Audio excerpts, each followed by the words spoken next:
जाते भय अरहंतादिमा हरि मंगल करियो माँ ग्रंथ कर्ण को का त्याते मिले समाज स पावे निज बदला रम्योचिरं वीरम् अनंत वरराण दर्शन स्वभावम् ओछामि सारम् केवली सुत केवली भरदम तीन भुवन में सार वीतराग विज्ञान था शिव स्वरूप शिव का नमो त्रिलोक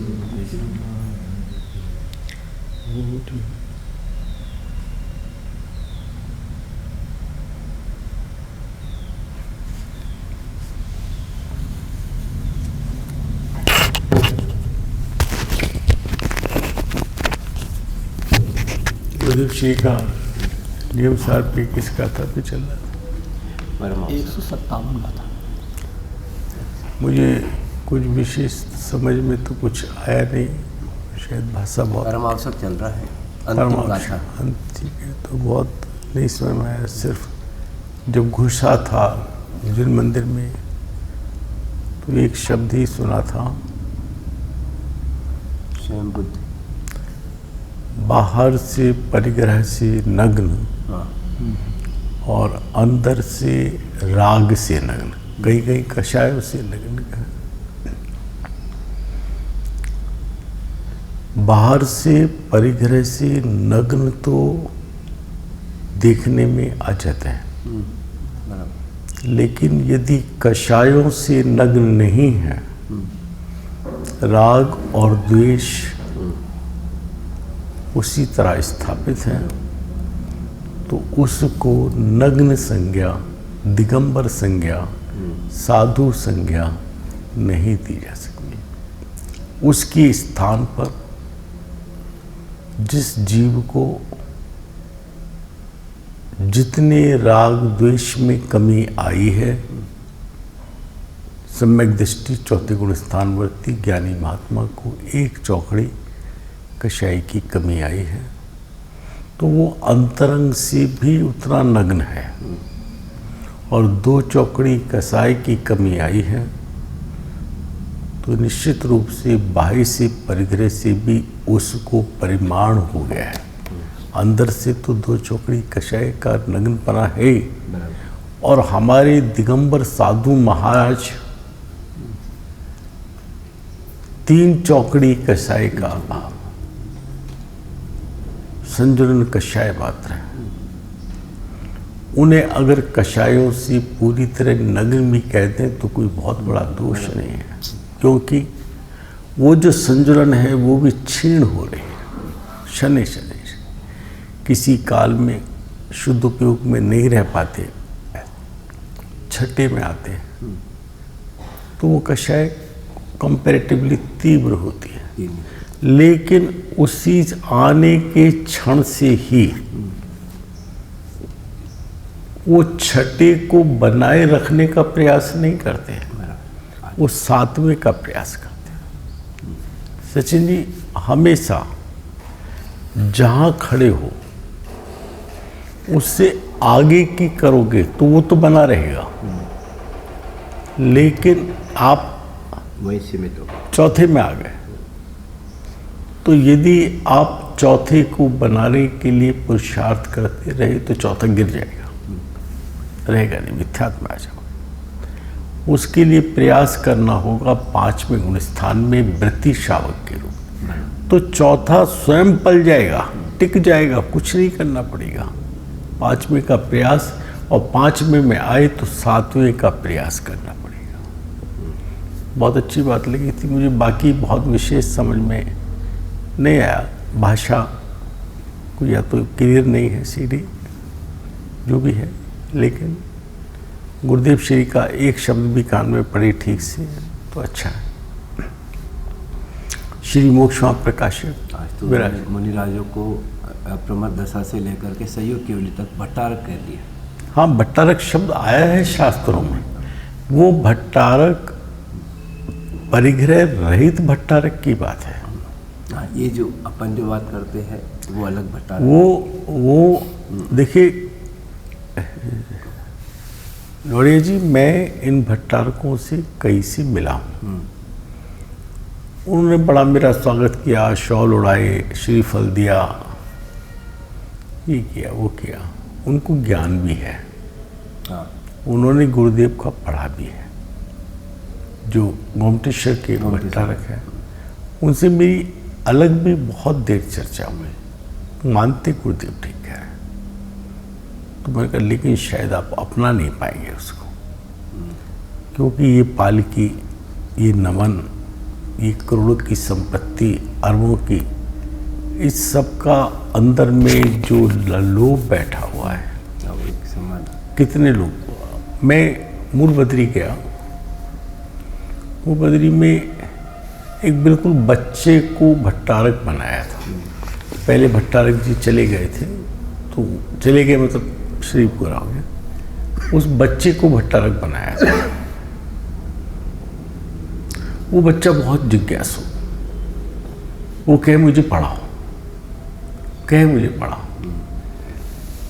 तो हमने कहा बेटा तू पढ़ तो सकता है, अब बाद में नहीं पढ़ पाएगा। उनने सब वो निकाल के ताड़पत्र आदि के ग्रंथ हमें बहुत श्रद्धा प्रेम से दिखाए, और हमने कहा बेटा आप अलीगढ़ आओ, वहाँ रहो कुछ दिन, वहाँ हम लोग साथ में स्वाध्याय करेंगे। लेकिन मैं ये जानता था कि उस छोटी उम्र के बालक भट्टारक का जिसको पद दे दिया, इसमें मोक्ष प्रकाशक में आता है ना भैया,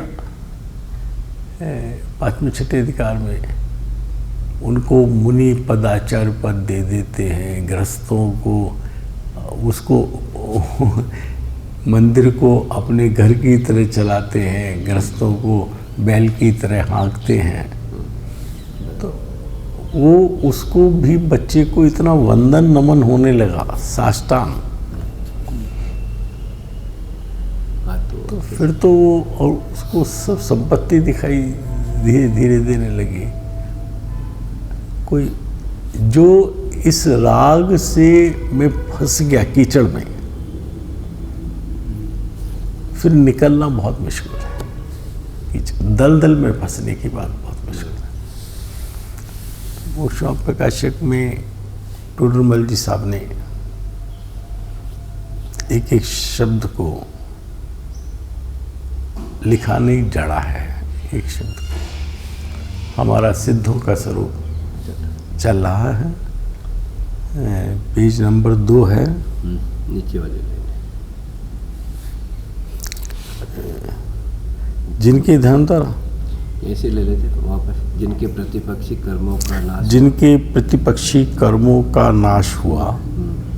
ये बात हुई अष्ट कर्मों की, द्रव्य कर्मों की। और कल ये चर्चा काफ़ी हो गई कि द्रव्य कर्म, उसकी 2 भेद हो गए, घाती अघाती। वो 8 तरह का हो गया, 4 घाती 4 अघाती, उसकी 148 प्रकृति हो गई। ये सब स्थूल कथा। एक एक प्रकृति की असंख्यात लोक प्रमाण भेद है, एक एक। और उसको मैंने आपको शास्त्र के आधार से बताने का प्रयास किया। इसलिए ये समस्त शब्द इसमें इम्पोर्टेंट है।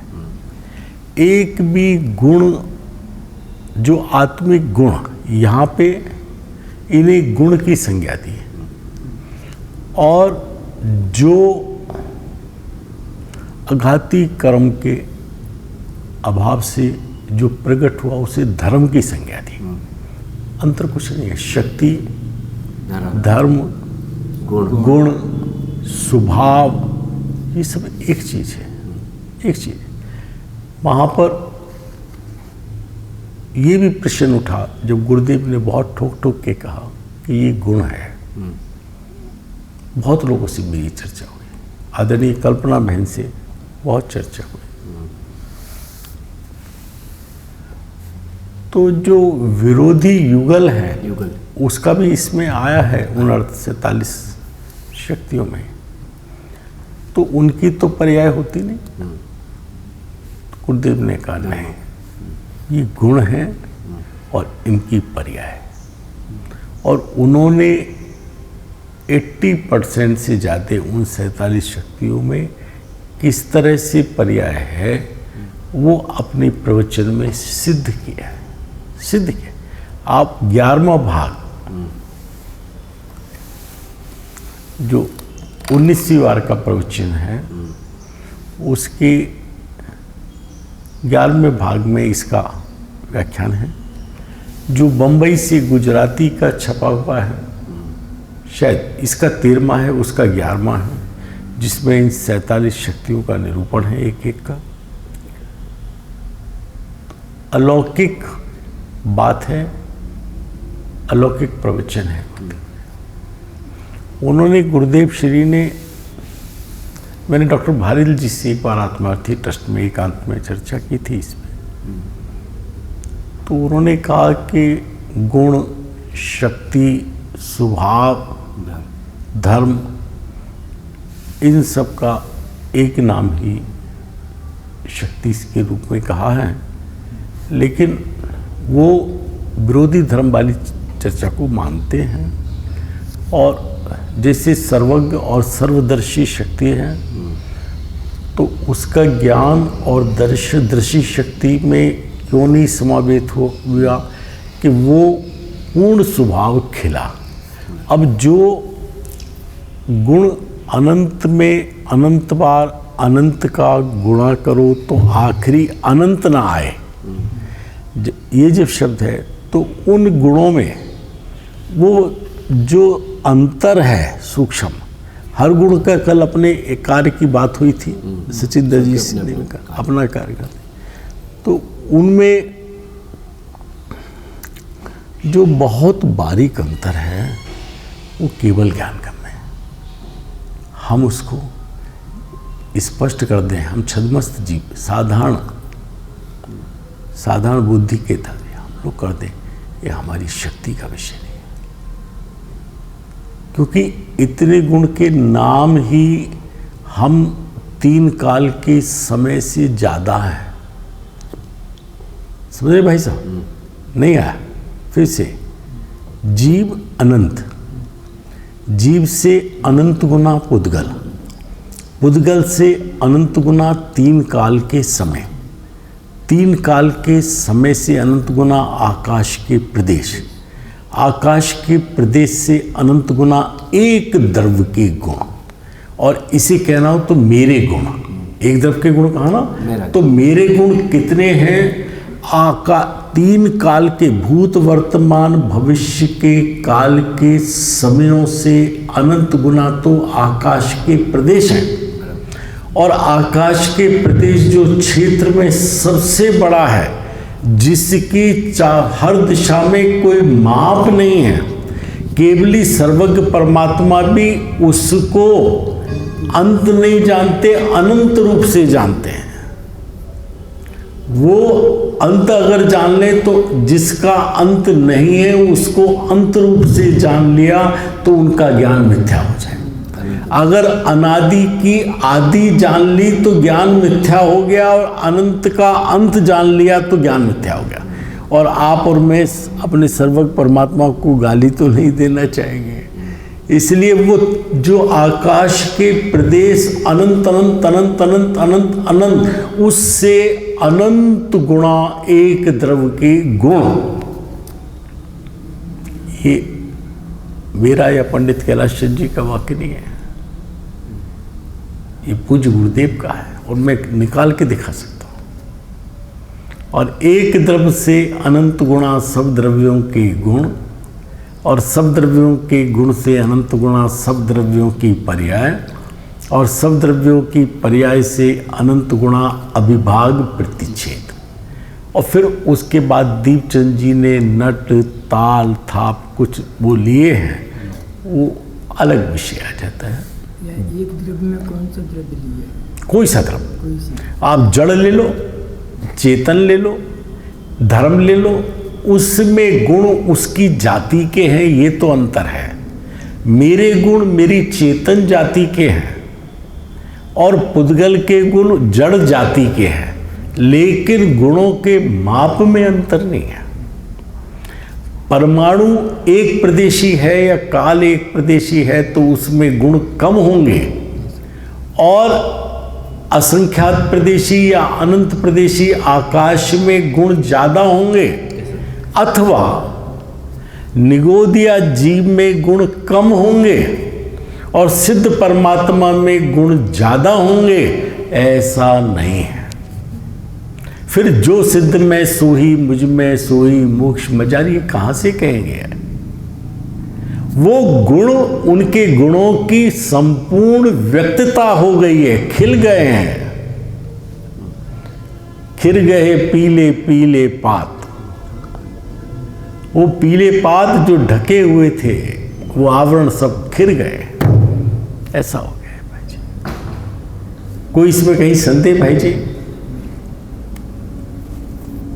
जो आपने जो प्रश्न किया कमलेश जी, कोई संदेह हो तो हम लोग चर्चा कर सकते हैं, कोई दिक्कत नहीं, हमें कोई जल्दी नहीं। हम तो बहुत, आप ये देखो हमारे से सब बड़े विद्वान यहाँ बैठे हैं, सब लोग मुझसे ज़्यादा पढ़े हुए हैं, मैं इतना पढ़ा हुआ नहीं है, और हमें तो महीना भर तो हो गया होगा कम से कम, क्यों सुधीर जी? और अभी सिद्ध का स्वरूप पूरा नहीं हो रहा है हमसे। चलो आगे बढ़ते हैं। जिनके प्रति पक्षी कर्मों, इसलिए समस्त जो हमारे ज्ञान का विषय नहीं बन रहे, वो हमारे ज्ञान के क्षोभसम की कमी है, वो गुणों की कमी नहीं है। गुणों की कमी, वो केवली के ज्ञान में सब है। केवली भी उन गुणों को अनंत रूप में जानते हैं। ये आया ना बेटा कि सर्वार्थ सिद्धि के अंदर 33 सागर की आयु और एक सागर के काल को सक्षय अनंत कहा है। काल तो अनंत है वो, लेकिन सक्षय अनंत है, अक्षय अनंत नहीं है। एक सागर वो खत्म नहीं होकर देता है। आप सोचो ना, वो जो छोटा सा उदाहरण दिया कि 4 योजन चौड़ा 4 योजन गहरा गड्ढा खोदें, उसमें 7 दिन के मेढे युगल के बाल कैंची से जिसका दूसरा हिस्सा ना हो, इस तरह से ठोक ठोक के भर दें कि चक्रवर्ती की सेना उस पे से गुजर जाए, लेकिन वो गड्ढे में दबे नहीं, और 100 बरस में एक बाल निकालें। वो गड्ढा कब खाली होगा?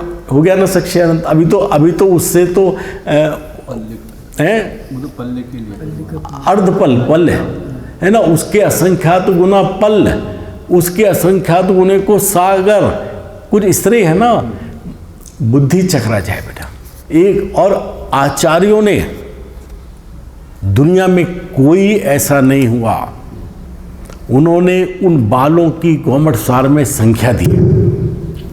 लड़िए जी, गोमट सार में वो जो गड्ढे में बाल भरे गए जिससे 100 वर्ष में एक निकाले, तो आज वो बाल का जो उन्होंने कहा कि कैंची से दूसरा टुकड़ा ना हो, तो उसका उन्होंने वो निकाला माप, और उस गड्ढे का माप निकालकर कितने बाल आएंगे वो संख्या दी। आज तक विश्व का कोई गणितज्ञ उस संख्या को झूठा नहीं ठहरा सका।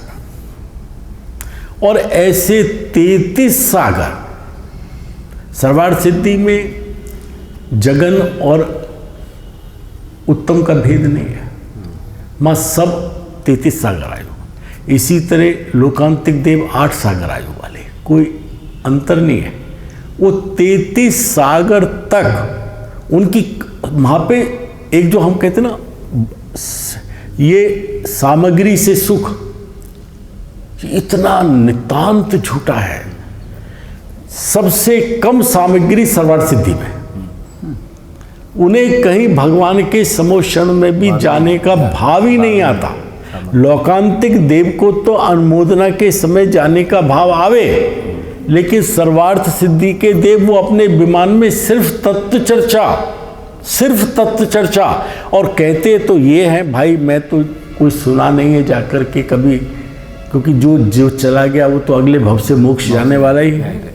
इसलिए वो तत्व चर्चा में गुणों की चर्चा, और जिस गुण का नाम एक बार आ गया दोबारा आता नहीं, और 33 सागर में वो चर्चा खत्म होती नहीं रिपीटेशन नहीं है जी। रिपीटेशन नहीं। मैंने कहा ना दोबारा आती नहीं, ये शब्द कहा मैंने आपका, मैंने हिंदी में बोला, आपने अंग्रेजी में, बस इतना अंतर है और कोई अंतर नहीं भाई, कोई रिपीटेशन नहीं। हालांकि जिनवाणी के कथन में पुनरावृत्ति को दोष नहीं कहा है, जहां तक समझ न आए पुनः पुनः कहने में दोष नहीं है। अपने समझ में ना आए तो बार बार पढ़ने में दोष नहीं है। और जिनके साथ हम चर्चा कर रहे हैं, ये कोई लेक्चर नहीं है, हमारी आपस में चर्चा है, उसमें एक बात को 100 बार कहने में दोष नहीं है।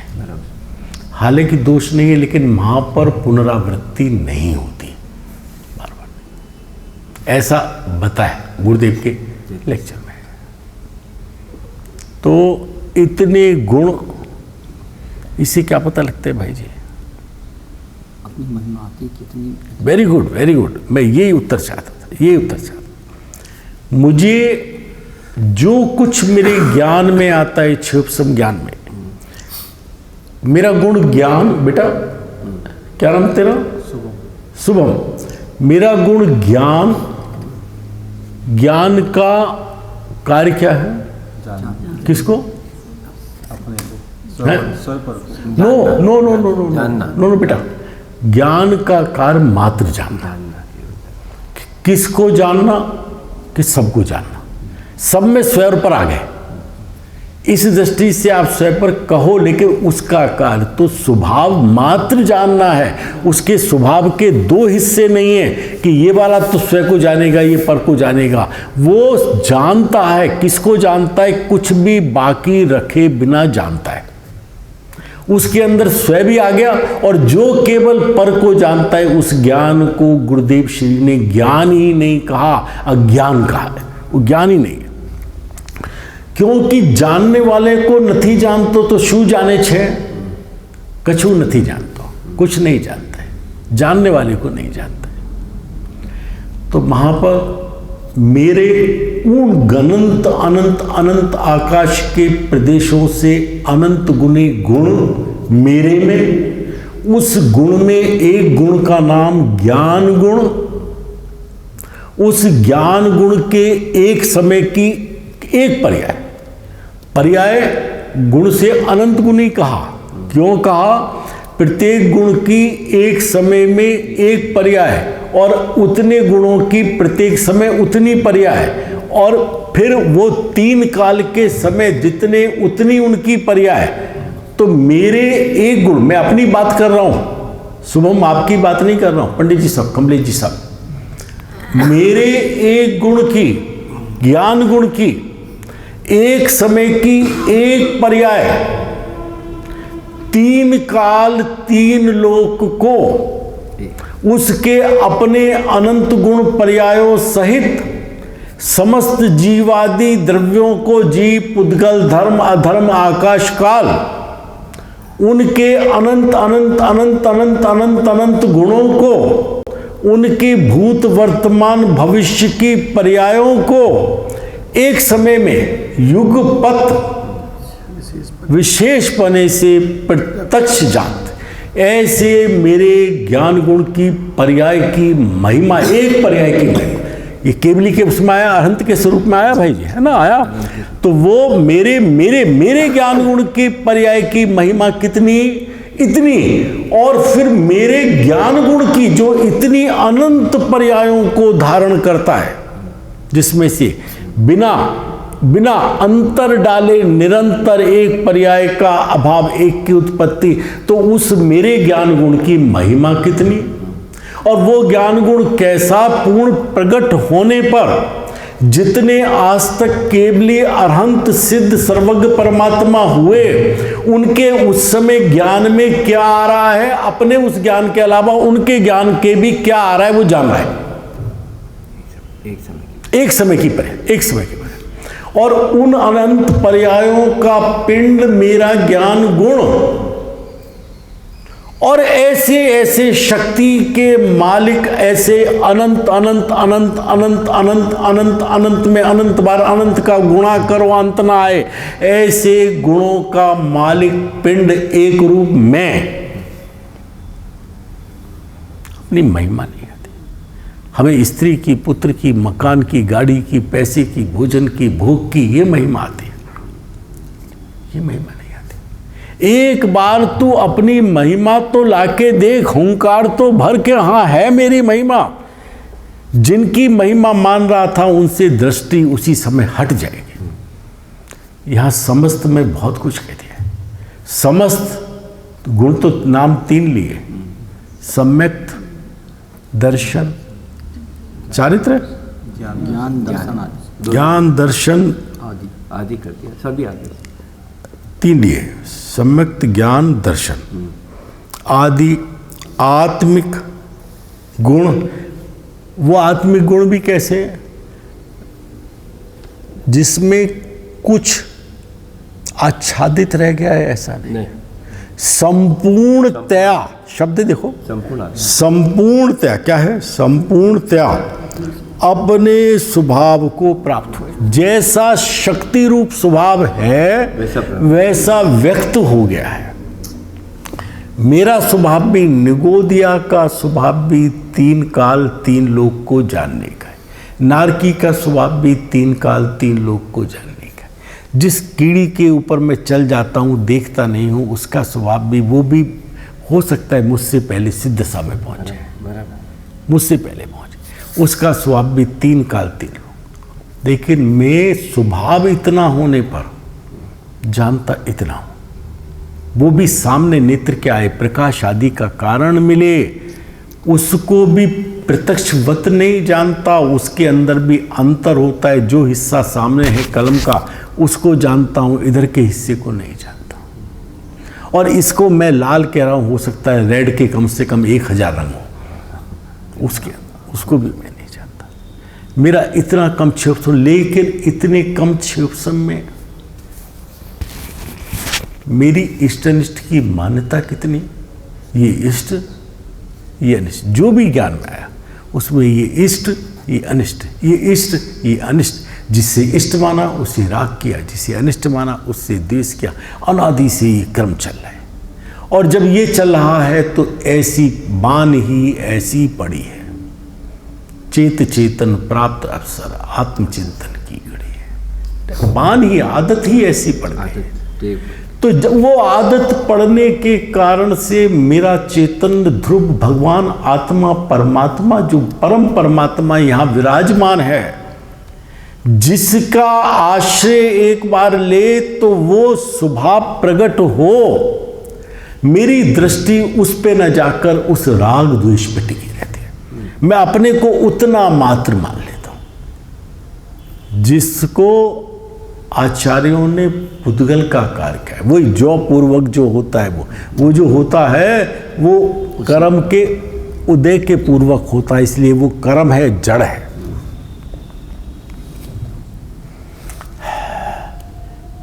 जानू इतना सा और राग द्वेष इतना, और केवली सर्वज्ञ परमात्मा उस ज्ञान गुण के एक समय की पर्याय में जानते हैं 3 लोक, और ऐसे ऐसे अनंत लोक भी हो जाए जो हो नहीं सकते, तो भी उनके ज्ञान समुद्र के एक कोने में आके पड़ जाए। ये शास्त्र में आया। एक तो आशा रूपी गड्ढे की बात आई है और ये ज्ञान की बात आई है। इतनी उसकी महिमा है। लेकिन मुझे उन वस्तुओं की जो ज्ञान में आए हैं उनका तो इष्टनिष्ठ है, और तो और भगवान में इष्टनिष्ठ। ये मूर्ति सुंदर है और ये मूर्ति सुंदर नहीं। स्थापित मूर्ति, प्रतिष्ठित मूर्ति, ये सुंदर है, ये सुंदर नहीं है। तूने भगवान को भी नेत्र इंद्रिय का विषय बना लिया, अपनी विषय पूर्ति करना शुरू कर दिया भगवान को। चलो आगे चलते भाई। संपूर्णतया अपने स्वभाव को प्राप्त हुए हैं। कौन हैं? समस्त गुण। समस्त गुण, समस्त गुण। जैसा उनका स्वभाव है वैसे व्यक्त हो गए, प्रकट हो गए। जिनके 9 कर्म का संबंध दूर हुआ, सब कुछ लगा लेना, शरीर मन वाणी तो मूल रूप से 9 कर्म में लगा लेना, और उसके अलावा जिसके अंदर भी बाह्य सामग्री में इष्ट अनिष्ट की बुद्धि होती है उस सबको इसमें लगा लेना। जो कुछ उन कर्मों के अलावा जो कुछ, कल एक बात कही थी वो शायद बहुत भूलना नहीं उसको कभी, कोई ऐसा कर्म नहीं है, कोई प्रकृति नहीं है जो मुझे किसी जो पुण्य के उदय से मुझे वस्तु को प्राप्त करे और पाप के उदय से हटाए। वो जो कर्म है वो कर्म केवल 9 कर्म द्रव्य कर्म का उदय होने पर वो वस्तु का संयोग होता है। वो वस्तु क्षेत्र क्षेत्रांतर होकर मेरे पास आती है, आई है, वो पड़ी हुई है, और मैंने उसमें राग किया तो मैंने उसे उस समय साता वेदनी का उदय हुआ, कोई जीव विपाकी है, और उससे मैंने उसी समय द्वेष किया तो अशाता वेदनी का उदय हुआ। वो जीव विपाक की प्रकृति है। वस्तु नहीं कहती तू मुझे राग कर, तू मुझसे द्वेष कर, तू मुझे ग्रहण कर, तू मुझे अपना, नहीं कहती है। मैं जाकर के उसके पीछे पड़ता हूं। इष्ट मानता हूं तो राग करता हूं, अनिष्ट मानता हूं, उसी वस्तु को एक क्षण पहले इष्ट मानता हूं तो साता वेदनी का उदय, और उसी वस्तु को एक क्षण बाद अनिष्ट मानता हूं, और जिसे मैं इष्ट मानता हूं उसे लुआड़िया जी अनिष्ट मान रहे हैं, जिसे लुआड़िया जी अनिष्ट मान रहे हैं उसे मैं इष्ट मान रहा हूं। तो कोई वस्तु इष्ट अनिष्ट नहीं है। पानी, मेघ, वर्षा इष्ट अनिष्ट नहीं है। कुमार की लड़की को अनिष्ट लग रहे हैं और किसान की लड़की को इष्ट लग रही है मेघ वर्षा। इसमें तो विष्टा का उदाहरण दिया है। शूकर आदि को अनिष्ट लगती है, वो देव आदि को, मनुष्य आदि को अनिष्ट लगती है, और शूकर आदि को इष्ट लगती है। इसमें गाली का उदाहरण दिया है।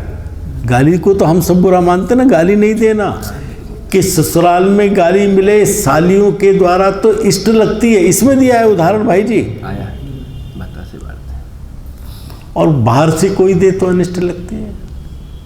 तो वस्तु इष्ट अनिष्ट नहीं है, मेरी मान्यता में इष्ट अनिष्ट पड़ा हुआ है। चलो कहाँ चले? जिनके 9 कर्म का संबंध हुआ, ये सब संबंध दूर हुआ, इसलिए समस्त अमूर्तत्वादिक, अमूर्तत्वादिक जो 4 आघाती कर्म हैं, कौन कौन से? आयु, नाम, गोत्र है जी, आयु, नाम, गोत्र, वेदनी, ठीक है। इन चारों का सामूहिक एक काम चल रहा था कि सिद्धत्व प्रकट नहीं होने दे रहे अनादि से। अब वो सिद्धत्व इन चारों का अभाव होने से प्रकट हुआ। अमूर्तत्वादि गुण प्रकट हुए तो अवगाहनत्व प्रकट हो गया। गोत्र कर्म का अभाव हुआ तो अगुरु लघुत्व हो गया। कोई छोटा बड़ा अब नहीं दिखाई देता, कोई गुरु नहीं दिखाई देता, कोई लघु नहीं दिखाई देता। आयु कर्म का हो गया, शरीर आदि का संबंध नहीं रहा। और क्या रह गया बेटा? है नाम सूक्ष्मत आ गया, और वेदनी से अव्याबाद सुख हो गया। अब कोई बाधा नहीं बची, ठीक है। ये भी बात कल हुई थी, आगे ले लेते हैं। ये लिखा देखो, अमूर्त आदि आत्मिक धर्म प्रकट हुए। वहाँ गुण कहा था, यहाँ धर्म कहा, प्रकट हुए। तथा जिनके भाव कर्म का अभाव हुआ। कल वो हमने घेरा बनवाया था ना, है ना। तो भाव कर्म, तो उन कर्मों में, वैसे तो ये भाव कर्म भी जड़ की संतान है, ये तेरी संतान नहीं है। इसकी उत्पत्ति में वो है, लेकिन तेरे में हुई है, लेकिन तेरा स्वभाव नहीं है। तेरा स्वभाव नहीं है। और तू अगर स्वभाव हो तो तू इसके बिना रह ना सके, लेकिन अरहंत सिद्ध परमात्मा इसके बिना रहते हैं, इसलिए तेरा कार्य नहीं है। फिर भी इसको चूंकि तेरे में हुआ है, तेरी पुरुषार्थहीनता से हुआ है, इसका अभाव तू ही कर सकता है। इस अपेक्षा से ये मेरा है, अगर मैं ये मान लूँगा ये मेरा नहीं है तो इसके नाश का उपाय भी मैं नहीं करूँगा, और इसके नाश का उपाय मेरे अलावा कोई दूसरा तो कर नहीं पाएगा। हम हो रहा है जिनके आत्मिक धर्म प्रकट हुए हैं, भाव कर्म का अभाव हुआ है, इसलिए निराकुल। क्योंकि जब तक भाव कर्म था, भाव कर्म अर्थात इष्ट अनिष्ट की बुद्धि, अर्थात राग द्वेष, अर्थात पुण्य पाप, अर्थात शुभ अशुभ, ये बुद्धि है, तब तक कितना भी शास्त्र पढ़ ले आकुलता नहीं जाएगी। वो श्रुत ज्ञान के अंदर वो जो 20 कलश दिए हैं ना, मैं एक हूँ अनेक हूँ, इस आकुलता में, इस पक्ष में पड़ जाएगा। पर पक्ष से अतिक्रांत भाषित वो समय का सार है। मैं अनेक हूँ ये तो पहले छोड़ दिया व्यवहार का, और अब मैंने पक्ष कौन सा पकड़ लिया? मैं एक हूँ, इस पक्ष को पकड़ लिया। एक हूं ये सत्य है, लेकिन ये पक्ष नहीं, मेरे अंतरंग में ये हो, बिना ये चिंतन के, आकुलता के, विकल्प के। ये विकल्प पक्ष है कि मैं एक हूं, ये मैं नहीं हूं, ये पक्ष है। और जब तक ये पक्ष है तब तक पर पक्ष से अति 142 गाथा होगी। पर पक्ष क्यों शुभम कौन सी है? 142 है ना? 142 से पर पक्ष है कर्ता कर्म के 142 142 का था। पर पक्ष से अतिक्रांत भाषित, वो जो उनको पक्षों को लांग गया, उलंघ जाए, किसी पक्ष में नहीं हूं मैं, तो बिल्कुल अभेद रूप से अपने में समा गया। अब मुझे ये पक्ष नहीं चाहिए, मैं एक हूँ या अनेक हूँ। इसको 144 गाथा में कहा, अनेक आकुलता उत्पन्न करने वाली श्रुत ज्ञान की विकल्पों को भी 144 आकुलता को उत्पन्न कर, मैं एक हूँ अनेक हूँ, ये आकुलता को उत्पन्न कर रहे हैं। तो क्या हुआ? निराकुल आनंद में शुद्ध स्वभाव रूप परिणमन हो रहा है। जो सिद्ध हो गए अब उनको परिणमन होना शुरू होगा नहीं, वो जिस समय हुए हैं उसी समय से ऐसा ही परिणमन। वास्तव में तो 12वें गुण स्थान से मोह का अभाव होने से परिणमन हो रहा है। उन कमियों को भूल जाओ जो है, अब वो कोई बाधे कारण नहीं है कोई। 13वें गुण स्थान में वही हो रहा है, 14वें में योग की बात आ गई, बाकी वही हो रहा है। 14वें गुण स्थान के अंत में वो सब अभाव हो गया, उसे अव्ययवाद कह दिया, वही हो रहा है, वही हो रहा है।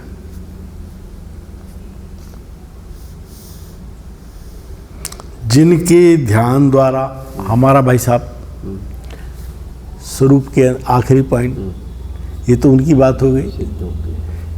जिसका चिंतन कर रहे हैं उसकी बात में क्या क्या विषय थे? एक तो जिसका स्वरूप का चिंतन करते हैं वैसा कैसे बनते हैं, एक पहला। दूसरा, उसे बनने पर उन्हें क्या मिलता है। तीसरा, उनसे क्या जाता है। चौथा, उनकी बहिरंग अंतरंग दशा कैसी होती है। यहाँ तक बात हो गई सब, है ना? निराकुल हो गए, हो गए। अब मुझे क्या फ़ायदा उन्हें नमस्कार करने से? तो देखो कहते हैं जिनके ध्यान द्वारा, जो ऐसे हो गए हैं उनके ध्यान द्वारा भव्य जीवों को, किसको? मेरे को नहीं, भव्य को। मेरे को मैं हूं ना, अरे भव्य नहीं, निकट भव्य हूं मैं। तो बहुत बच्चों को इस पे डांटता हूं, ठोकता हूं कि बेटा तुम तो सिद्ध हो, भव्य की क्या बात करते हो? जो यहां तक आ गया है, लोहड़िया जी, जिसने आचार्य का ये शब्द पढ़ लिया है, निश्चितम से भवेत भव्यो भावी निर्माण भाजनम, तो क्या सत्य महाव्रत के धारी मुनिराज झूठ बोल रहे हैं? कोई कमी है तो तेरी है, वो भी तू दूर कर लेगा। कि तेने प्रीति पूर्वक नहीं सुना, तत्प्रीति प्रीति चित्तेन, तेने प्रीति पूर्वक नहीं सुना, वो कमी है। लेकिन इतनी जगह कहा हे भव्य, हे भव्य, तो वो कह रहे हैं वो तुझे खुश करने को तुझसे कुछ से रोटी वोटी चाहिए मुनिराज को, कुछ नहीं चाहिए।